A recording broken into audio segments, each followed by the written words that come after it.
പപ്പായകളെ കുറിച്ചാണ് ഞാൻ ഇവിടെ പരിചയപ്പെടുത്താൻ പോകുന്നത്. പപ്പായകൾ 6 വിധമാണ്. ആ 6 വിധത്തിൽ 2-3 വെറൈറ്റികൾ ഇന്ത്യയിൽ ചെയ്യുന്നുണ്ട്. അതിൽ 6 എണ്ണം ഏതാണെന്ന് നമുക്ക് നോക്കാം. 1 ഹവാലിയൻ പപ്പായ, 2 മെക്സിക്കൻ പപ്പായ, 3 തായ് പപ്പായ, 4 ഇന്ത്യൻ പപ്പായ, 5 റെഡ് ലേഡി പപ്പായ, 6 താനും പപ്പായ. ഈ 6 പപ്പായും നമ്മുടെ നാട്ടിൽ നമുക്കുണ്ടാക്കാം. നമ്മുടെ നാട്ടിൽ സർവ്വസാധാരണമായി കണ്ടുവരുന്ന പപ്പായകൾ നാടൻ പപ്പായകളാണ്. അതിൻ്റെ ഒരു ദോഷം എന്ന് പറഞ്ഞു കഴിഞ്ഞാൽ അത് വളരെ ഹൈറ്റിൽ അത് വളരും. നമുക്ക് പറിക്കാൻ കഴിയുകയില്ല. നമുക്ക് പറിക്കുന്ന സമയത്ത് തോട്ടി ഉപയോഗിച്ചാണ് പറിക്കേണ്ടത്. അത് നമ്മുടെ തലയിൽ വീഴും. രണ്ടാമത് കാറ്റടിച്ച് കഴിഞ്ഞാൽ വലിയ പപ്പായ ആയതുകൊണ്ട് തന്നെ നമ്മുടെ വീടിൻ്റെ മുകളിലൊക്കെ മറിഞ്ഞു വീഴും. അതുകൊണ്ട് തന്നെ നമുക്ക് നമ്മുടെ വീട്ടിൽ നമുക്ക് ഉപയോഗിക്കാനും അതുപോലെ തന്നെ വിപണന സാധ്യതയുമുള്ള പപ്പായമാണ് റെഡ് ലേഡി പപ്പായ. ഈ റെഡ് ലേഡി പപ്പായയാണ് ഇവിടെ ഞാൻ കൃഷി ചെയ്തിരിക്കുന്നത്. അതിൻ്റെ കൂട്ടത്തിൽ വേറെ 1-2 വെറൈറ്റികളും ചെയ്തിട്ടുണ്ട്. റെഡ് ലേഡിയുടെ പ്രത്യേകത നിറയെ കായ്കൾ ഉണ്ടാകും. ഒരു 1.5 മീറ്റർ ആകുമ്പോഴത്തെ തന്നെ കായ് കൂട്ടി തുടങ്ങും. ഇതാണ് റെഡ് ലേഡി പപ്പായ. ഇത് നല്ല വാസനയാണ് ഇതിൻ്റെ പൂവ്. അതുകൊണ്ട് തന്നെ നമുക്ക് ഇതിൻ്റെ അടുത്തുനിന്ന് പോകാൻ തോന്നുകയില്ല. ഇത് 1 മീറ്റർ ഹൈറ്റ് ആയതുകൊണ്ട് തന്നെ ഇത് കായ്ച്ചു. ഇതിൻ്റെ വിളവെടുപ്പ് കാലാവധി 6 മാസമാണ് ഇതിൻ്റെ കാലാവധി. ഇത് ഞാൻ കടും വേനൽക്ക് കുഴിച്ചിട്ടതാണ്. ഇത് നമ്മുടെ മുണ്ടേരി ഫാമിൽ നിന്ന് വാങ്ങിക്കൊണ്ടതാണ് ഇതിൻ്റെ തൈ. ഒരു തൈന് 40 രൂപയാണ്. അതുകൊണ്ട് തന്നെ നമുക്ക് വളരെ ശ്രദ്ധയോടെ വേണം ഇത് കൈകാര്യം ചെയ്യാൻ. ഇത് വേനൽക്ക് കുഴിച്ചിട്ട് നനച്ചുണ്ടാക്കി കഴിഞ്ഞാൽ നമുക്ക് മഴക്കാലം ആകുമ്പോഴത്തേക്ക് നമുക്ക് കായ് തുടങ്ങുമെന്നതാണ് ഇതിൻ്റെ പ്രത്യേകത. ഇത് 3 മാസം ആയപ്പോൾ തന്നെ ഇത് കായ്ച്ചു. നമുക്ക് ഇത് കൃഷി ചെയ്യേണ്ട രീതി എന്ന് പറഞ്ഞു കഴിഞ്ഞാൽ 2 മീറ്റർ ഇടവിട്ടിട്ടാണ് ഇത് കൃഷി ചെയ്യേണ്ടത്. വാഴ ഒരു അകലം കൂടരുത്, അകലം പറ്റെ കുറയും ചെയ്യരുത്. നല്ല വെയിൽ തട്ടണം, എന്നെങ്കിലും ഇത് നല്ല കായ ഉണ്ടാകുകയുള്ളൂ.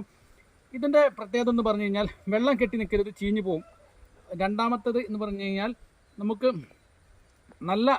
ഇതിന് രോഗങ്ങൾ വരാൻ സാധ്യതയുണ്ട്. അതുകൊണ്ട് തന്നെ നമുക്ക് വളം നല്ലവണ്ണം ചെയ്ത് കഴിഞ്ഞാൽ നല്ല സ്ട്രോങ്ങോട് കൂടി നല്ല ആരോഗ്യത്തോടു കൂടി നമുക്ക് ഇത് കൃഷി ചെയ്യാമെന്നതാണ് ഇതിൻ്റെ പ്രത്യേകത. 1 കിലോന് 30 രൂപ വരെ ഇതിൻ്റെ മാർക്കറ്റുണ്ട്. ഇത് നമുക്കൊരു 10, 100, 150ഓളം പപ്പായ മരം ഉണ്ടാക്കി കഴിഞ്ഞാൽ നമുക്കൊരു ചെറിയ തോതിൽ നമുക്ക് പപ്പായ ജ്യൂസ് കമ്പനി അല്ലെങ്കിൽ പപ്പായ വിൽക്കുന്ന ഒരു കട തന്നെ നമുക്ക് തുടങ്ങാം. നമുക്ക് വലിയ പപ്പായ നല്ല ഒരു ഒത്ത പപ്പായാണ് ഇത് ഉണ്ടാവുക. അതുകൊണ്ട് തന്നെ നമുക്ക് ഇത് വളരെ ലാഭകരമാണ്. ഒരു മരത്തിൽ നിന്നും ഒരു 1500 രൂപ ഒരു വർഷം നമുക്ക് ലഭിക്കും. നമുക്ക് വാഴക്കൃഷിനെക്കാട്ടി കൂടുതൽ ലാഭകരമാണ്. അതാണ് ഇതിനെ പറ്റി കൂടുതൽ വിശേഷങ്ങൾ. ഇത് നമുക്ക് കായ്ച്ച ആക്രമണം ഉണ്ടാകാൻ സാധ്യതയുണ്ട്. അതുകൊണ്ട് തന്നെ കായ്ച്ചയെ പിടിക്കുന്ന കെണികൾ ഇതിൻ്റെ ഇടയിൽ വെക്കണം എന്നാണ് എനിക്ക് ഈ അവസരത്തിൽ പറയാനുള്ളത്. പപ്പായയുടെ തോട്ടമാണ് ഈ കാണുന്നത്. നിങ്ങൾക്ക് കാണാം, ഇത് നമുക്ക് 2 മീറ്റർ അകലത്തിനാണ് ഇത് നട്ടത്. അതുകൊണ്ട് തന്നെ ഇത് പടർന്ന് പന്തലിച്ച് വരുന്ന സമയത്ത് ഇത് തമ്മിൽ കൂട്ടിമുട്ടരുത്. ഇതിൻ്റെ ഇടയിൽ കൂടെ വായു സഞ്ചാരം ഉണ്ടാവണം. അതുപോലെ തന്നെ നമുക്ക് നനക്കാൻ സൗകര്യം ഉണ്ടാവണം. നന നിർബന്ധമാണ്. വേനൽ സമയത്ത് ഒരു ആഴ്ചയിൽ 1 പ്രാവശ്യമെങ്കിലും ഇത് നനക്കണം.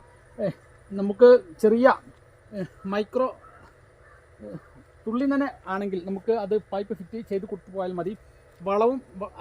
വളം ചെയ്യൽ നിർബന്ധമാണ്. കാരണം ധാരാളം കായ്കൾ ഉണ്ടാവുന്ന സാഹചര്യത്തിൽ ഒരു അത്യാവശ്യ ഘടകം തന്നെയാണ്. സാധാരണ രീതിയിൽ നമ്മുടെ നാടൻ പപ്പായ എന്ന് പറഞ്ഞു കഴിഞ്ഞാൽ അത് കുഴിച്ചിട്ട് പോയാൽ മതി. അത് നമുക്ക് വല്ലാതെ പരിചരണം കൊടുക്കേണ്ട, എന്നാൽ തന്നെ നല്ല കായ ഉണ്ടാവും. പക്ഷേ ഇതങ്ങനെയല്ല.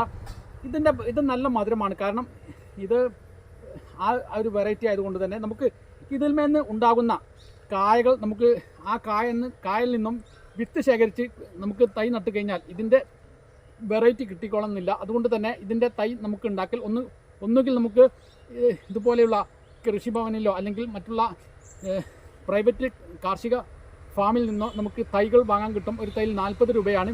അല്ലെങ്കിൽ നമുക്ക് ഇതിൻ്റെ റെഡ് ലേഡിയുടെയും മറ്റു പപ്പായകളുടെയും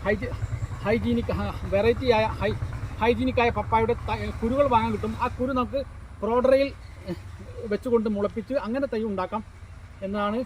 നമുക്ക് ഇതിന് പപ്പായ കുഴിച്ചിടുന്ന സമയത്ത് ആദ്യം മണ്ണ് നല്ലവണ്ണം ഉഴുതുമറിക്കണം. ഒരു 2-3 അടിയോളം താഴ്ചയിൽ മണ്ണ് നല്ലവണ്ണം ഉഴുതുമറിക്കണം. ഇതെല്ലാം ഞാൻ ഇതിൻ്റെ ഒപ്പം കുഴിച്ചിട്ട തൈകളാണ്. പക്ഷേ ഇവിടെ മണ്ണ് ഉഴുതുമറിച്ചിട്ടില്ല. അതുകൊണ്ട് തന്നെ ഇതൊരു വളർച്ച വളരെ കമ്മിയുണ്ട്. മണ്ണ് ഉഴുതുമറിച്ചെങ്കിൽ മാത്രമേ വേരുകൾ ശക്തമായി ഓടുകയുള്ളൂ, എന്നെങ്കിൽ മാത്രമേ വളർച്ച കിട്ടുകയുള്ളൂ. അപ്പോൾ നിങ്ങൾക്ക് കാണാം, ഇതിൻ്റെ ഒപ്പം കുഴിച്ചിട്ട് തൈയാണിത്. ഇത് വളർന്ന് നല്ല വളർന്ന് പൂവുണ്ടായി. പക്ഷേ ഇത് ഇപ്പോഴും അതേമാതിരി മുരടിച്ച് നിൽക്കുകയാണ്. ഇതും അതേപോലെ മുരടിച്ച് നിൽക്കുന്നൊരു കാഴ്ചയാണ്. അതുകൊണ്ട് ഭൂമി ഏത് കൃഷി ചെയ്യുന്ന അവസരത്തിലും ഭൂമി നല്ലവണ്ണം ഉഴുതു മറിക്കണം. ഒന്നുകിൽ ട്രാക്ടർ ഉപയോഗിച്ചോ, അല്ലെങ്കിൽ നമുക്ക് കാലികളെ ഉപയോഗിച്ചോ, അല്ലെങ്കിൽ കൈക്കോട്ട് കൊണ്ട് കുത്തിക്കളിച്ചെങ്കിലും നല്ലവണ്ണം ഉഴുതു മറിക്കണം. അല്ലെങ്കിൽ ഇതുപോലെ മുരടിച്ച് നിൽക്കുമെന്നാണ് എനിക്ക് അവസരത്തിൽ പറയാനുള്ളത്. ഇത് വേറൊരു വെറൈറ്റി പപ്പായാണ്, റെഡ് ലേഡി അല്ല. ഇത് വലിയ കായ ഉണ്ടാകും, ഭീമാകരമായ കായ ഉണ്ടാകും എന്നതാണ് ഇതിൻ്റെ പ്രത്യേകത. ഇതിൻ്റെ ഇല നിങ്ങൾക്ക് നോക്കിക്കഴിഞ്ഞാൽ, ഇതിൻ്റെ ഇല എന്ന് പറയുന്നത് നിങ്ങൾക്ക് നോക്കിക്കഴിഞ്ഞാൽ നിങ്ങൾക്ക് പെട്ടെന്ന് മനസ്സിലാകും. ഇത് റെഡ് ലേഡിയുടെ ഇലയല്ല, ഇത് റെഡ് ലേഡിയുടെ ഇല ഞാൻ കാണിച്ചു തരാം. ഇതൊരു നല്ല ഷാർപ്പായിട്ട് നല്ല മുകളിലേക്ക് പൊന്തി നിൽക്കുന്ന ഒരു ഇലയാണ്. ഇനി നമുക്ക് റെഡ് ലേഡിയുടെ ഇല നോക്കാം. ഇതാണ് റെഡ് ലേഡിയുടെ ഇല. ഇത് ഇല താഴോട്ടാണ് വരുന്നത്. ഇതാ, മറ്റേ ഇല മുകളിലോട്ടാണ് വന്നത്. അതുകൊണ്ട് തന്നെ ഏറ്റവും നമുക്ക് വിപണന സാധ്യതയുള്ള ഇലയാണ്, ഒരു കൃഷിയാണ് നമുക്ക് പപ്പായ കൃഷി എന്ന് പറയുന്നത്. ഇതെല്ലാം നിങ്ങൾക്ക് തന്നെ ഒരു വീട്ടിലെ ഒരു 10 പപ്പായ തൈകൾ ഉണ്ടായിക്കഴിഞ്ഞാൽ ധാരാളമായി നിങ്ങൾക്ക് തന്നെ അത് സുഭിക്ഷമായി ഭക്ഷിക്കാമെന്നാണ് എനിക്ക് അവസരത്തിൽ പറയാനുള്ളത്. പപ്പായയുടെ നീര് അഥവാ പപ്പായയുടെ കറ അത് നല്ല വിപണന സാധ്യതയുണ്ട്. പക്ഷേ ഇവിടെ കേരളത്തിൽ പല സ്ഥലത്തും ഇത് കിട്ടുന്നില്ല. തമിഴ്നാട്, കർണാടക പോലെ സ്ഥലത്ത് പപ്പായയുടെ കറ ഉപയോഗിച്ച് അത് സൗന്ദര്യ വസ്തുക്കൾ ഉണ്ടാക്കാനാണ് ഉപയോഗിക്കുന്നത്. നമ്മൾ സാധാരണയായി ഒരു പപ്പായ കായുടെ പച്ച പപ്പായയുടെ കായുടെ കറ നമുക്ക് ശേഖരിച്ച് അത് വെയിലത്ത് ഉണക്കി കഴിഞ്ഞിട്ട് ആ പൊടി നമ്മുടെ മുഖത്ത് തേച്ച് കഴിഞ്ഞാൽ നമ്മുടെ മുഖത്തുള്ള ചളികൾ കംപ്ലീറ്റ് പോകുന്നതാണ്. അതുകൊണ്ട് തന്നെ പ്രധാനമായും വർദ്ധക വസ്തുവിൽ പപ്പായയുടെ കറ ഉണ്ട്. അതുകൊണ്ട് തന്നെ പപ്പായയുടെ കറ ശേഖരിച്ചുകൊണ്ട് അത് നല്ലൊരു വിപണന സാധ്യതയാണ്. അത് മറ്റുള്ള സ്റ്റേറ്റുകളിൽ അത് നടത്തി വരുന്നു എന്നാണ് എനിക്ക് അവസരത്തിൽ പറയാനുള്ളത്. അതുകൊണ്ട് പപ്പായയുടെ ഒരു 4 മൂട് നിങ്ങളെ വീട്ടുവളപ്പിൽ കൃഷി ചെയ്ത് കഴിഞ്ഞാൽ സുഭിക്ഷമായി നിങ്ങൾക്ക് ഭക്ഷിക്കാമെന്നാണ് എനിക്ക് അവസരത്തിൽ പറയാനുള്ളത്.